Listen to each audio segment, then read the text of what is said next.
اللہ تبارک و تعالیٰ کا پاک کلام ہے، یا ایھا الذین آمنوا استعینوا بالصبر والصلاۃ ان اللہ مع الصابرین، کہ اے ایمان والو استعانت طلب کرو نماز سے اور صبر سے، بے شک اللہ صابرین کے ساتھ ہے۔ تو وہ نماز سے اور صبر سے مدد حاصل کیسے کی جاتی ہے، یہ سوال ہے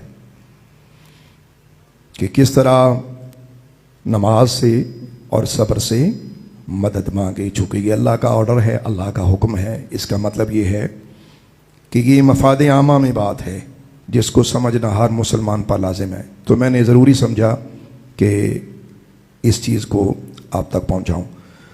تو بھائیو، اہل نظر، عشاقان الہی و رسول، شمع توحید و رسالت کے پروانوں دیوانوں، کیوں نہ ایک مثال سے، ایک باقاعدہ واقعہ سے میں آپ کو اس کا مفہوم پیش کر دوں۔ صحابی ابن صحابی حضرت سیدنا عبداللہ بن عباس رضی اللہ تبارک و تعالی عنہما، کون آپ سے واقف نہیں، سید المفسرین ہیں، رسول خدا کے چچا کے بیٹے ہیں، انتہا عشق و محبت سرکار مدینہ سے رکھنے والے علیہ الصلاۃ والسلام، ورضی اللہ تبارک و تعالی عنہ۔ تو آپ گھوڑے پہ سوار کسی جگہ سے گزر رہے ہیں، کسی شخص نے آپ کو پیچھے سے آواز دی، اس نے آواز دے کے کہا کہ یا ابن عباس، یا عبد اللہ، اے ابن عباس، اے اللہ کے بندے، اے عبد اللہ، آپ کو پتہ ہے کہ آپ کی بیٹی فوت ہو چکی ہے؟ شاید آپ سفر میں، آپ کو پتہ نہیں۔ اب یہ ایک اچانک جھٹکا ہوتا ہے کسی بھی انسان کو۔ اولاد آج دنیا میں ایک بہت ہی پیاری چیز ہے انسان کے لیے۔ تو جیسے ہی اس نے یہ کہا کہ حضرت عبداللہ بن عباس، آپ کو پتہ ہے کہ آپ کی بیٹی کا انتقال ہو گیا، آپ گھوڑے پہ سوار تھے، آپ رکے۔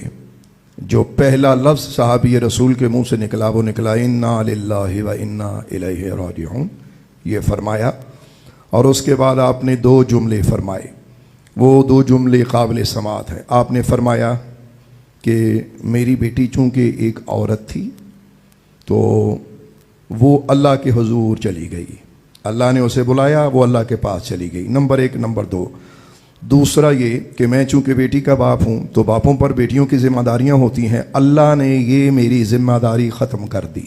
یہ دو جملے حضرت سیدنا عبداللہ بن عباس نے فرمائے، گھوڑے سے نیچے اترے اور نیچے اتر کے تازہ وضو کیا اور اللہ کے حضور نماز میں کھڑے ہو گئے، نماز پڑھنا شروع کر دی، کچھ نوافل ادا کیے، اس کے بعد دوبارہ گھوڑے پہ سوار ہوئے، اور گھوڑے پہ سوار ہونے کے بعد آپ گھوڑے پر بیٹھے مسلسل یہی پڑھتے جا رہے ہیں، یا ایھا الذین آمنوا استعینوا بالصبر والصلاۃ ان اللہ مع الصابرین، اے ایمان والو صبر سے اور نماز سے مدد طلب کرو، بے شک اللہ صابرین کے ساتھ ہے۔ یہ آپ نے سماعت کیا۔ اب آپ نے سمجھا کیا؟ جب بھی کوئی آفت آئے، کوئی دکھ آئے، نماز میں کھڑے ہو جانا، نماز سے مدد مانگنا ہے، اور صبر، روزہ یا کسی دکھ پر اپنے آپ کو اللہ کے حضور پیش کر دینا، اللہ کی رضا پہ راضی رہ جانا۔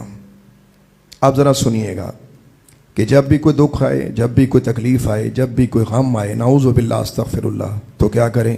جائے نماز بچھاؤ، دہلیز الہ پہ کھڑے ہو جاؤ۔ اللہ دکھوں کو مٹانے والا، وہ دلوں کو چین اور سکون دینے والا، سوائے خدائے وحدہ لا شریک کے کوئی ایسا نہیں جو دلوں کے روگ مٹائے۔ لہذا زندگی میں یہ سبق یاد رکھو کہ جب بھی کبھی دکھ آئے، کبھی تکلیف آئے، کبھی غم پہنچے، تو نماز کی طرف رغبت کرو۔ آپ کو پتہ ہے کہ سرکار مدینہ علیہ الصلاۃ والسلام کا بھی ایک عمل مبارک تھا کہ جب آندھی چلتی تو آپ نماز میں کھڑے ہو جاتے،